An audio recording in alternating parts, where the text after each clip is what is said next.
Hello, hello.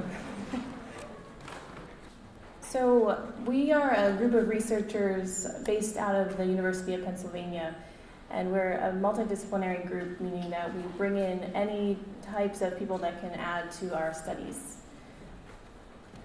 Our research team uses large data sets to test the effects of different environments on people. And so this becomes a very quantitative data science that we're trying to use using bigger and bigger data sets that are made available to us.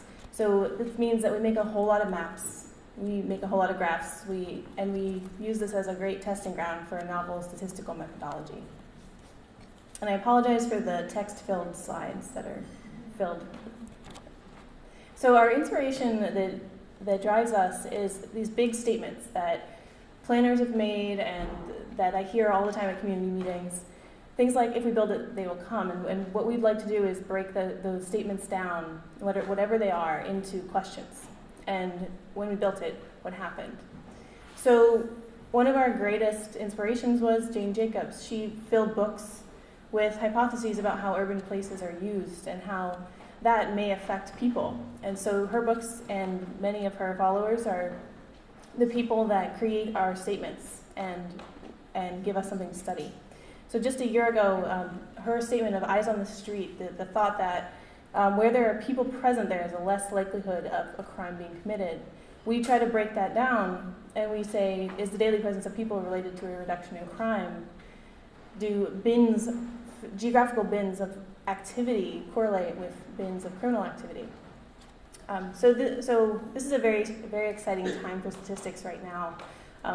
Data sets are getting bigger and bigger and bigger, and we are participating in these data sets every day, all day. A lot of this lives within the private domain, but it's getting leaked into the public domain slowly. And that's what we're using for the most part. So like I said, we study the effects of environments on people. And so we have huge data sets that tell us about the environment and more granular. And we have data sets that tell us about the behavioral outcomes of people. And then we have dimensions like location and time to connect them. And what we have to always remember is that data is great, but every bit of record has so much meaning behind it.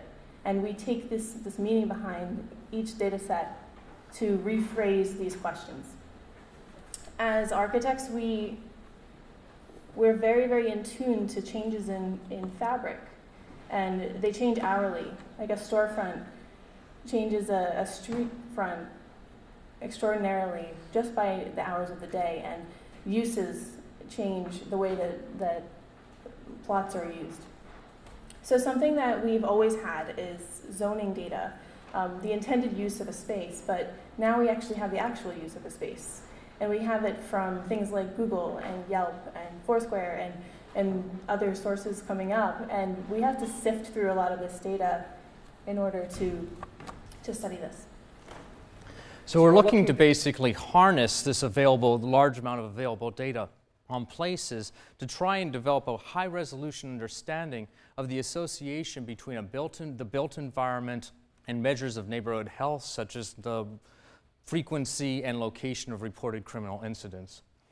The way in which we try and do this is first try and come up with some kind of quantitative measures of the vitality of a neighborhood, and then we try and set up natural experiments throughout the city using data to try and match up areas and explore the association between specific aspects of the environment and things like safety.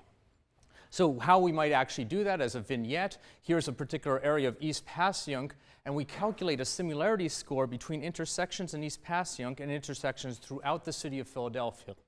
This this similarity score represents kind of the similarity in terms of economic and demographic conditions in these areas, and it allows us to match up different areas, intersections of the city, and create matched pairs of sister intersections where we can evaluate the difference in crime between two very closely matched areas. Then we can impose upon that matching a constraint that actually forces a difference between two different locations such as the number of cafes or the number of another business type, in order to just particularly isolate the effect of a particular built environment variable on something like an outcome like safety. So here's an example in Rittenhouse Square. We've done some matching. We can zoom into one of these particular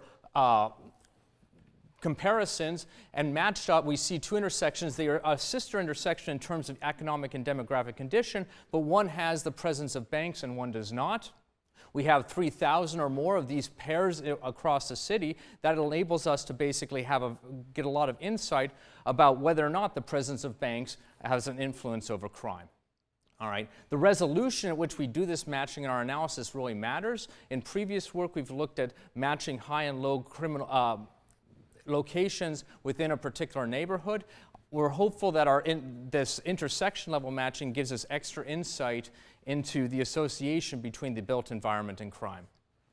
In the future, we will be able to get even more direct information about human vitality. We're using business vibrancy, the locations of businesses, as kind of a proxy for human activity, but there's a lot of data out there directly measuring human activity. Of course, any analysis of that human activity is going to be there's going to be a challenge to do the analysis in an appropriate way that protects the privacy of the people that actually are part of that data. And so, as we look to the future, the type of work that we're doing represents an ongoing collaboration between many different fields: statistics, architecture, urban planning. And there's a tremendous opportunity with data to give a voice to people who aren't necessarily normally part of the conversation when it comes to urban planning.